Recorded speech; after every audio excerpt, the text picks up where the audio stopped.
I'm Don Shipley, retired Navy SEAL Senior Chief, and I'm doing a camouflage and concealment class today. Hey, I'm Austin Rogers. I spent 4 years with Riverine Squadron 1. I've also been playing Airsoft for about 11 years now, and I'm going to show you how to paint your rifles and paint your helmets. I'm going to demonstrate 6 different rifle paint jobs on 6 different rifles, as well as 2 different paint jobs for your helmets. And I'm going to show you how easy it is to camouflage your personal equipment. My name's Chris Ketcherside. I'm here to talk to you today about the history of camouflage. I am a retired Marine. I had 20 years in the Marine Corps. I retired as a major. I have a master's degree in the history of land warfare. I am a quintessential history nerd. So there's 2 types of camouflage that you use, because basically in any form of warfare there's 2 types of operations.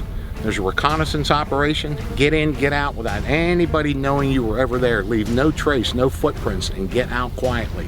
And there's direct action, where you expect to engage the enemy. You're expecting to make contact with them. What I'm going to be covering today is practical weapons painting. This isn't going to be anything super fancy, hydro dipping, Cerakoting, anything like that. This is just simple stuff. It's a very simple process that you can execute with stuff you can pick up at Walmart. The problem with asking a history professor about the history of anything is that you're going to get a long, detailed, long-winded answer. So here we go. Now, if you were a girl, would you want to be his girlfriend? No. Almost. You will here in a minute. People don't hang their guns, which kind of baffles me. They'll just set them down on the ground, kind of spray away. Doesn't really make any sense, because you can't get a feel for how one side of the gun looks versus the other. Whereas if you hang it, you can just give the gun a quick spin. Give the gun a spin, you see if the sides are about even, and once they are, you know you're done. Very simple. Let me tell you something about a ghillie suit. A ghillie suit is extremely hot. Those big heavy suits, and they snag up on everything. So a lot of snipers are just worried about this profile of somebody seeing them. They're worried about their arms, their shoulders, their face, and their head from a final firing position, and that's what they're concealing up. Now you've got some different colors in there to break up the overall outline of the rifle and hopefully draw attention away from your head. There's a lot of ways of getting people's attention when you're on a patrol. Somebody that's doping off and not paying attention to you and throwing a rock at him, snapping your fingers is not the way to do it. Well, you don't need to do it often.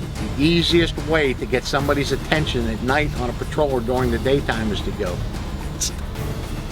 It doesn't carry far. It doesn't sound like anything. It's not something that will grab people's attention. It doesn't sound man-made. It's just a simple.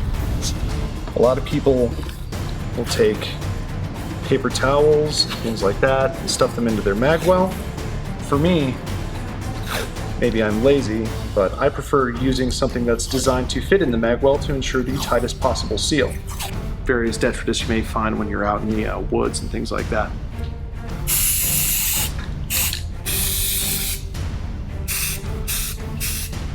But a lot of guys like wearing gloves. I like my sense of touch. Stick some tape on the lenses themselves and leave these open when you're painting so you can paint the inside. Just again, so you don't have a forehead level black dot. Draws attention right where you don't want to get shot.